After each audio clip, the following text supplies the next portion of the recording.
Welcome to the English Epics channel. What hurt the most was watching her prepare for a night meant for someone else. She slipped into seductive lingerie and stockings, then lay on our bed, looking pleased with herself. I stood by as she spent ages meticulously applying makeup and perfecting her hair, occasionally adjusting her outfit. Then my wife put on a sexy dress I had never seen before. Next came the high heels, and her entire outfit was unfamiliar to me. I felt betrayal, jealousy, and anger well up deep inside me. She was doing all this for Mark Diamond, her boss, not for me. She was making herself desirable and sexy for another man, outside of our marriage, while I was busting my ass to give her a good life and family. It was all incomprehensible. Our sex life was amazing. Jessica had always been attentive and never hid anything. She always made me feel loved, so there was no reason not to trust her. After 20 years of marriage, I knew her and never thought she could betray our marriage. Except for that one evening a month ago at her company dinner, when her boss, Mark Diamond, the managing partner of the law firm, paid Jessica more attention than I was comfortable with. And there was the smirk I caught when he looked at me after dancing with my wife, which gave me a hint. For some reason I had a bad feeling that nagged at me, and it got much worse when I mentioned it to Jessica the next day. The way she defended him and tried to make me feel like I was overreacting only confirmed my suspicions. Too many late meetings and missed lunches suddenly registered as red flags, and I knew I had to deal with this immediately. The more I thought about it, the angrier I became. Jessica is Mark's personal assistant. Mark is the managing partner of a prestigious law firm. He's one of those guys who loves to flaunt his success with expensive cars, jewelry, a luxurious lifestyle, and his young trophy wife, Stella. She's a 30-year-old, extremely sexy woman he traded his ex-wife of 20 years for. Mark likes to joke at the expense of others. And I remember one of our outings when he mocked my job. You see, I sell screws and fasteners to large retail chains. It's not a glamorous job, but I earned over $200,000 a year, which provided a good life for my family. I gave Jessica everything she wanted and managed to pay for our daughter Sarah's college education. She's currently in her second year. We also live in a nice community with good friends and a comfortable lifestyle. Sure, I wasn't a power broker or making $1 million a year like Mark, but we were happy. At least I thought we were. Anyway, that night when he decided to mock my job in front of my wife and others, I was furious. Not just because he was an arrogant jerk, but because of how my wife defended him after I got upset about being humiliated in front of her and everyone else. So Johnny, how's it going with nuts and bolts? I bet you get screwed a lot. Ha ha ha ha. Must be fun working with building materials every day. When I saw Jessica laughing, my blood boiled and I walked away without saying a word. To her credit, Jessica came over and asked me what was wrong. When I told her, she tried to brush it off. Oh baby, he's just joking. He likes to have fun. You shouldn't take everything so personally. Come with me. He's really a good guy. Against my better judgment, I stayed at the dinner until the end of the evening. Looking back, I realize I should have seen the signs. But now I understand that I may have missed some red flags. Damn it, I'm not a fool, and I wouldn't have stayed quiet. I can understand why others might be drawn to Mark. He's an alpha, big, strong, handsome, a wealthy partner at the firm, the kind of man everyone wants to be around. And Jessica was his closest ally at the firm, his valuable and trusted right hand. Everything fit together perfectly. It didn't matter that he had a younger, sexier wife. For a jerk like Mark, he wanted it all, and going after someone else's wife was definitely on his list. Well, over the next week I moved quickly to determine whether I was losing my mind or if my intuition was correct. After 6 audio recording devices and 5 video cameras arrived, I began implementing my plan of action. The first video camera was installed in the smoke detector on the ceiling of our bedroom. The next 2 cameras were placed at different angles in the bedroom to capture a full view. The remaining ones I installed in the master bathroom and the living room. All the video cameras had live streaming capabilities, recorded up to 8K resolution, and were wirelessly connected to a dedicated computer I set up in the attic, all controlled remotely via a phone app. In addition to video, the audio devices were unique. One audio device was concealed inside a pen, which I placed next to the kitchen phone. Another I discreetly placed in her car. I hid other standard recording devices in her 3 favorite handbags and one behind our bed. With this setup, I should be able to capture at least 90% of her conversations and any activity in the house. I had a bad feeling about the upcoming week, as I was about to leave on a business trip. As always, Jessica was loving and turned my world upside down in bed, just like every time I went on a trip. She always started with plenty of kisses and sweet talk, telling me how much she loved me and wanted me. Her closeness and love were something I always cherished, and she never let me down. After many sweet kisses, she began to tease me with her playful touch and affectionate gestures. Her closeness and passion always left me feeling deeply connected to her. That night, she made me feel truly desired, her every move filled with love and care. As we shared an intimate moment, she looked at me with tears in her eyes, smiling and said, "I love you too, baby. You're amazing, and I'll love you forever." Moved by her words, I held her close as we expressed our love for each other. It was an incredible night, one that made me feel more in love with her than ever. In that moment, I was convinced she could never be unfaithful, and I almost abandoned my plan to monitor her. Fortunately, I left everything as it was and set off on my trip, which would last 2 nights this week. I wanted to give her enough time in case anything happened. We kissed goodbye, and at 6 p.m. I was on the road for a 3-hour drive to the hotel. The drive gave me time to reflect on the past 6 months, trying to find something else to justify my suspicions. But aside from 2 incidents involving her boss, that smirk, and his attempt to humiliate me, nothing had changed, and a smile crossed my face as I realized I was acting foolish and paranoid. When I finally arrived at the hotel, I checked into my room and opened my laptop, relaxing on the king-size bed. It only took a few minutes to check my emails for any work messages, and then I clicked the link to the server on my attic computer to review the last 3 hours of footage. I knew there wouldn't be anything to see, but I needed to test the remote access system. I fast-forwarded the video at 3x speed until I saw my wife in the bedroom, then set it back to normal speed to enjoy watching my beautiful, sexy wife as she made a phone call. What I didn't expect was a phone conversation with Mark. An hour after I had left, the video camera picked up the audio as I watched her lying on the bed, touching herself while talking to her boss. I could only hear her side of the conversation as I watched and listened to the recording. Her conversation with Mark: "Hi, darling, he's gone, and I'm all alone. Yes, this time it's 2 nights. When can you come over? Won't your wife ask where you're going? Oh my God, that's great. Can you spend the night with me? I really want to wake up next to you. Oh yes, of course. I'm all yours, baby. So, what time will you be here? Okay, see you soon. I love you, baby." I sat there in shock. We had just shared the most passionate lovemaking. Now, an hour later, she's inviting him over to spend the night. Who was this woman? How could she claim to love me so deeply and betray me moments later? Was he coming over tonight? Here's how it all started. For the next hour, I watched as my loving wife prepared to meet her lover. Watching her take a shower, put on sexy lingerie, high heels, and makeup after spending 30 minutes fixing her hair was an incredibly painful and erotic sight.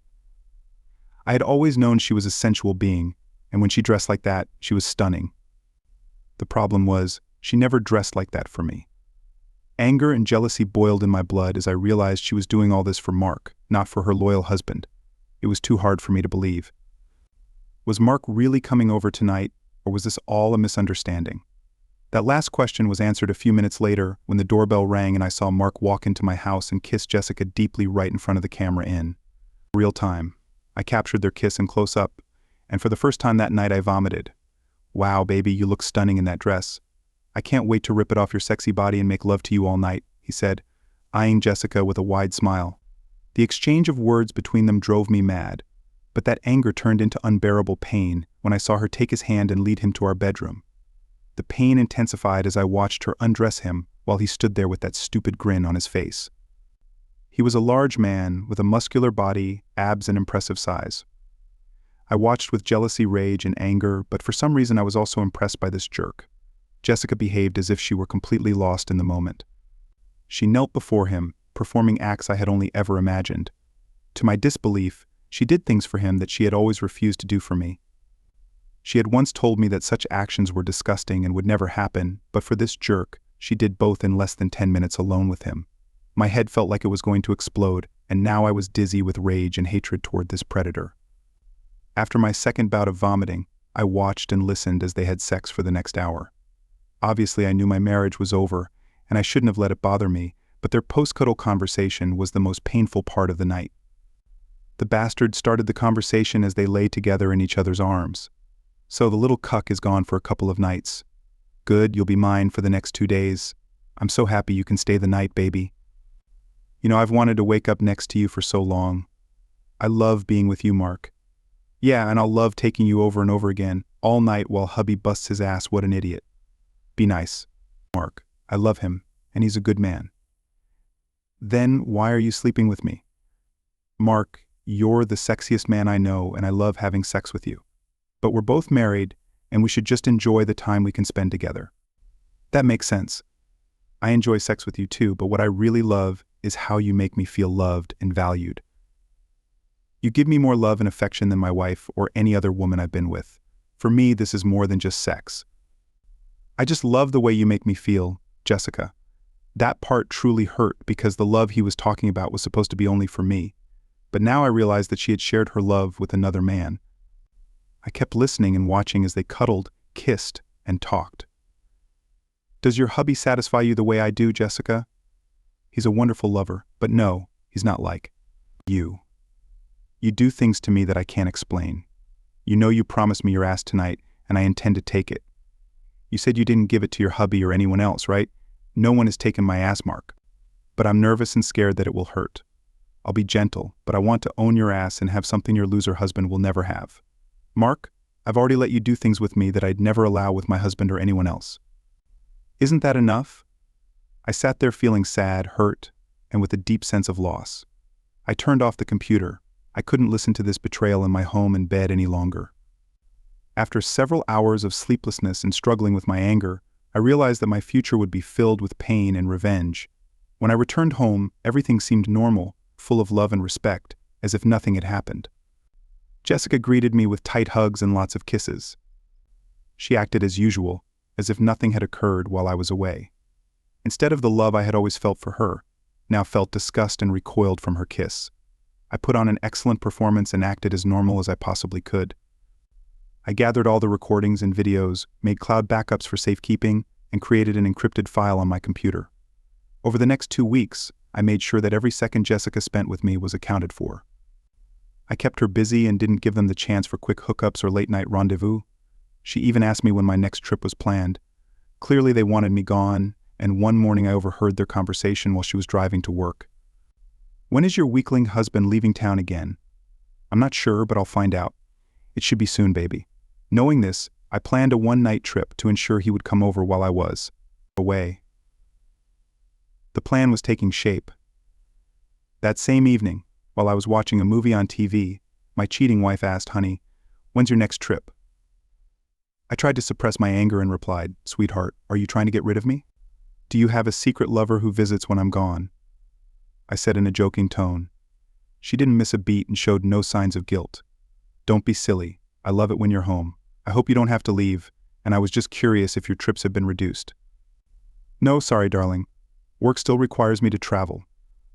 Yes, I have an evening meeting scheduled for next Tuesday, and I'll be back sometime on Wednesday," she said in a convincing tone.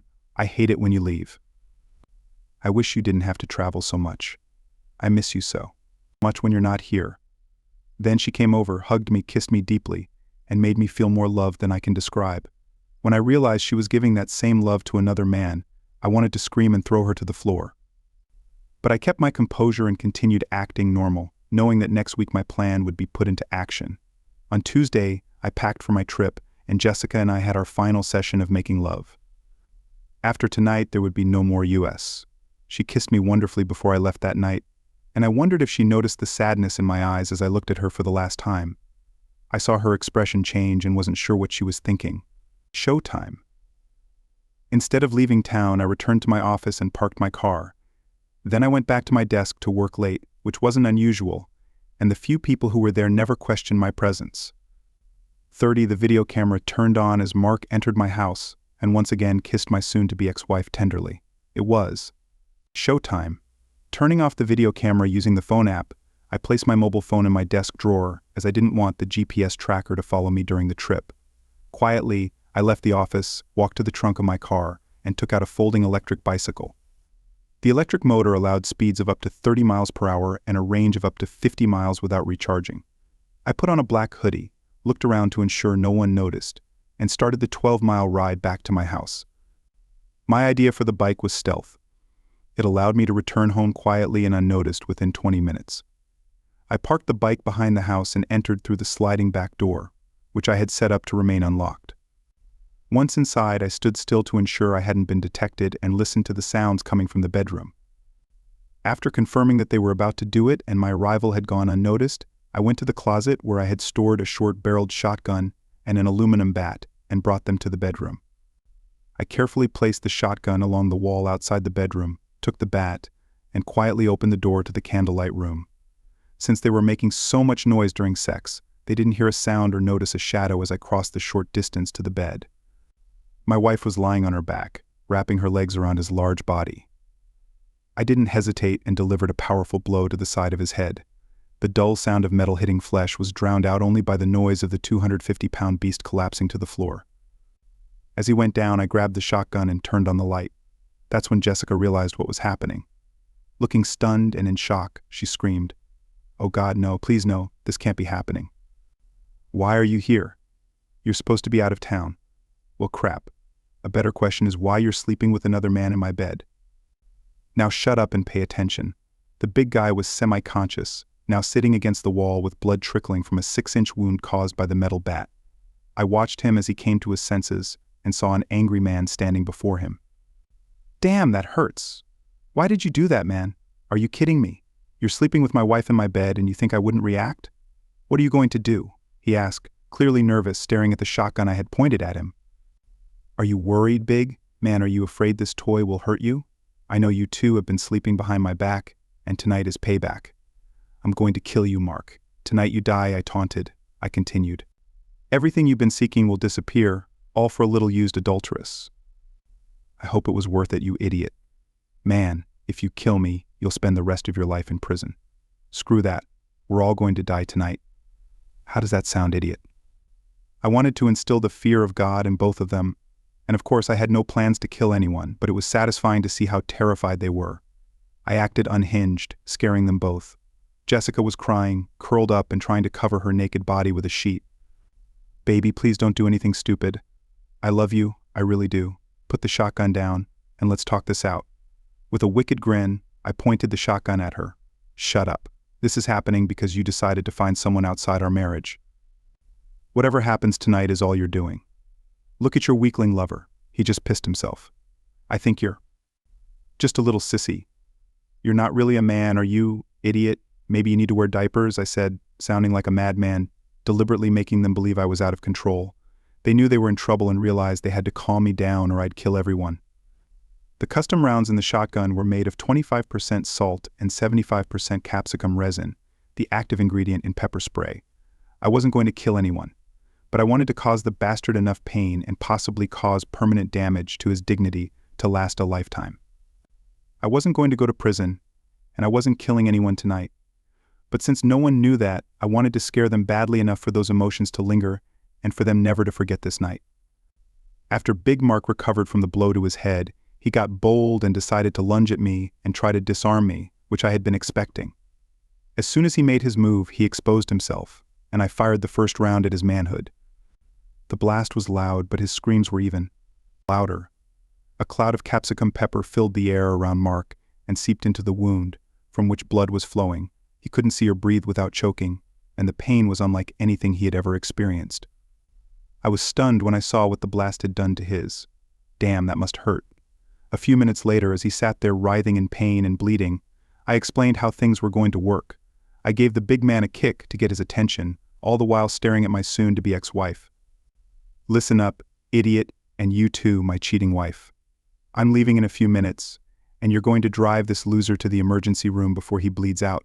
You're not going to call 911, you're going to take him to the hospital in your car. You won't tell anyone how this happened or that I was involved in any way. In fact, you'll tell anyone who asks that I had no idea about your affair. If either of you mentions that I was involved or knew about your infidelity, the video, audio, and photos I've collected will go to the bastard's wife and the partners at the firm. Additionally, a link to a website I've created containing over 2 hours of your sexual escapades will be sent to everyone you know. I don't care what lies you come up with for the police, but you will not mention my name and will insist that I knew nothing about any of this. Bastard, you will not fire my soon-to-be ex-wife. She's going to need that job once the divorce is finalized. If you come after me, or if this cheater refuses the divorce offer, it will all come out." At that point, it won't matter who gets burned, because I will go nuclear and burn everyone, including myself, if I have to. You both screwed me over, so now it's your turn to pay the price. Take him to the hospital before he bleeds out. And don't forget what I told you. I left the same way I came in, fixing the lock and closing the door. I placed the bat and shotgun into a bat bag and slung it over my shoulder. Quietly and discreetly, I made my way out of the neighborhood. On my bike ride back to the office, I discarded the bat and shotgun in different parts of the river. Then I removed the surgical gloves I had been wearing and disposed of them before returning. Once back at my office, I put the bike back into the car and was back at my desk by 9 p.m. I then left for my trip, saying goodbye to a few staff members who were working late. As far as everyone knew, my car had never left the parking lot, and I had spent the entire evening at my desk. It would be their word against mine, with no evidence, if they ever accused me. By the time I returned home the next day, things had escalated dramatically. Mark underwent reconstructive surgery after the incident. Unfortunately for him, the proximity of the blast caused severe damage, resulting in the loss of both testicles and significant injury to his anatomy. Surgeons worked on reconstructing what remained, leaving him with less than 10 centimeters of heavily scarred tissue. Additionally, he had to shave his head to accommodate 18 stitches after sustaining a concussion from the impact. The story he told was that the last thing he remembered was going to his personal assistant's house with some papers. And then he woke up in the hospital. He told the police he didn't remember seeing anyone or being attacked. He kept his mouth shut, knowing I could destroy his life and career. Jessica was beside herself and didn't say a word about the incident. All she said was that she heard a gunshot, and when she went outside, she saw Mark lying there and drove him to the hospital because she thought there wasn't time to wait for an ambulance. Neither of them could explain why he was naked, and both stuck to their stories. But Mark's wife didn't believe him, which soon became a big problem for Mark. I spent the second half of the day removing the surveillance equipment, uploading everything to an encrypted cloud server, and disposing of the hardware. All the remaining evidence of my knowledge of their affair was now safely out of reach in the cloud. Jessica came home around 6 p.m. and found me in the living room with a bottle of my good whiskey in hand. I sat silently as she sat across from me on the couch. She looked broken and sad. I had never seen her like this, and for a brief moment I felt sorry for her. With tears in her eyes, she finally broke down and tried to explain everything. "Johnny, I know what you saw was bad, but what you need to know is that I wasn't in love with him.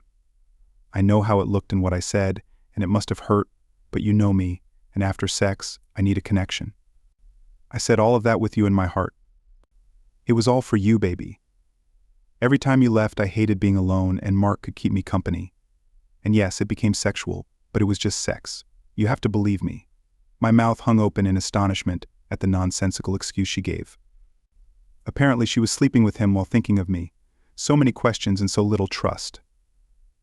"Jessica, I've listened to your explanation, but I can't get out of my head how you swallowed his load. And while you say those words of love were meant for me, I can't help but believe they were meant for Mark. It's over, Jessica.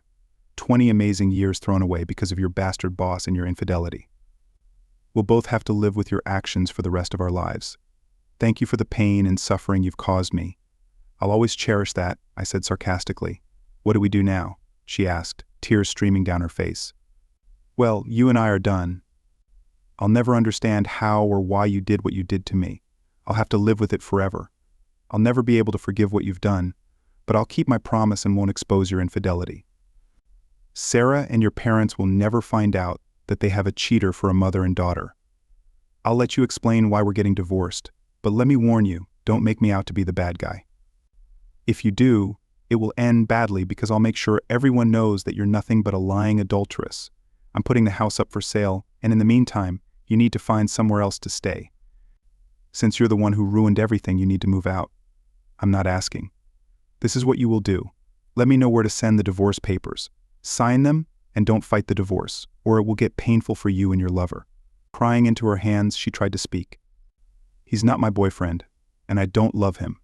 Can't we work this out? Can't we do something? I know it's too late after what I've done, but I can't live without you, and I'll do anything to make us work. I never wanted to lose you. Please don't leave me. Jessica, if it had just been about the physical act, maybe there would have been a chance to rebuild through counseling or time apart. But it was over the moment I saw you let him do things with you that you said you'd never do for me. Yes, I heard you say it. I also heard you offering him things that were supposed to be ours alone. Those moments destroyed any chance of reconciliation. What truly ended my love for you was how you shared with him the intimacy and affection that were meant only for me. The words you said to him killed everything we ever had, that I can't believe you not only gave him your body but also gave away the love and the connection we shared. For that, I will never take you back or trust you again. No, I'll never forgive or forget your betrayal, and I'll never want to see or speak to you again. Once the divorce is finalized, you'll be out of my life forever. As for that man, if he does anything to provoke me, I'll ensure you both regret it. No warnings given. After hours of begging me to forgive her, she left the next morning and stayed with her mom and dad until the house was sold. Over the next week, the police questioned me and tried to get me to confess to being involved. I hired a lawyer, and we told them that, unless they had evidence linking me to the incident, I wouldn't answer any more questions without a warrant. Since there was no evidence and I had an alibi, they left me alone. Ultimately, the incident was recorded as an accidental break-in and assault. Jessica and her family called and begged me to reconsider. They told me she loved me and couldn't live without me. She regretted everything. Please forgive her. Please work it out. Counseling, blah, blah, blah. I stopped answering their calls and didn't open the door when they came by. I changed my phone number and cut off all communication with them. Yes, the loss devastated me. Every second of separation was painful, but the memory of her betrayal and how she gave her love to another man was something I couldn't accept. Now, Jessica was a 42-year-old single mother living off her paycheck in a one-bedroom apartment. The comfortable life she had once enjoyed was gone. Her daughter and family figured everything out and were unhappy with Jessica and her choices. They blamed her for the failed marriage. Jessica was now alone, as Mark was more interested in saving his own marriage. Mark treated her poorly at work and blamed her for his physical and family problems he could no longer work with her and reassigned her to an administrative area with the same pay. Her new job was tedious and boring, and she no longer held the prestigious position of working with one of the partners. Rumors spread that she had been one of Mark's former flings, and she was treated accordingly. Now, with a job she hated, no prospects for career advancement, no friends, no husband, and a family that blamed her for the divorce, she fell into depression. She cried every night alone, missing Johnny with every fiber of her being. Her heart ached almost constantly, and she couldn't stop thinking about her actions and her loss. Sarah tried to help her mom, but it seemed there was no way back, and she watched as Jessica lost weight. Jessica ate poorly and drank heavily every evening. She refused to take care of herself, saying that without Johnny she no longer had a reason to care. When Sarah sought advice from her father, he sympathized with her situation but couldn't come to terms with the betrayal and never spoke to Jessica again. Stella really pulled everything together and turned Mark's life into a living hell. She made him move into one of the guest rooms, and he paid dearly for his infidelity. Stella eventually started dating several younger men and kept Mark around to pay all the bills. She agreed to stay by his side as arm candy for corporate events or business meetings, but they lived separate lives. Mark would never have sex again, nor would he ever have a woman who loved him. For the rest of his life, he would remember how and when everything in his life changed, all because of his desire to take another man's wife. He managed to keep his instrument, though it was much smaller than before. Unfortunately for him, he lost all sensation due to nerve damage. He also lost both of his testicles after the blast destroyed them that fateful night. His anger toward me was epic, and he wanted to hurt me in the worst way, but for months, nothing happened. Later that same year, I was out drinking with my co-workers when I was attacked and beaten outside the bar until my friends came out to help. The attackers fled before the police arrived, and I spent 2 days in the hospital with broken ribs and 20 stitches. I believe they intended to kill me, and if it weren't for my friends, I think they might have succeeded. I knew it was revenge for Mark, and I wasn't surprised in the least. 6 weeks later, I was feeling much better and called Mark's office. "Mr. Diamond, please," I said to his secretary. "I'm sorry, he's in a meeting. May I take a message?" "Yes, please tell him to meet me at 1 p.m. this Friday at the French Bistro across the street." "I'm sorry, sir. I don't schedule meetings for Mr. Diamond. Just give him the message. Write this down: Friday, 1 p.m. French Bistro, be there alone. Johnny, just pass it on. And he'll understand what it means. Thank you." Friday lunch. I was sitting at a table facing the door when the bastard walked in alone. He saw me and approached the table. "Sit down," I said. "What do you want?" I ignored his outburst and said, "Thanks for coming today. Your people did a good job on me, but unfortunately for you, they didn't finish the job. Since you didn't listen to my warning about any revenge against me or my family, you forced me to take action. I handed him a folded piece of paper and said, "Here's the link to a website currently created just for you, asshole, don't bother trying to take it down.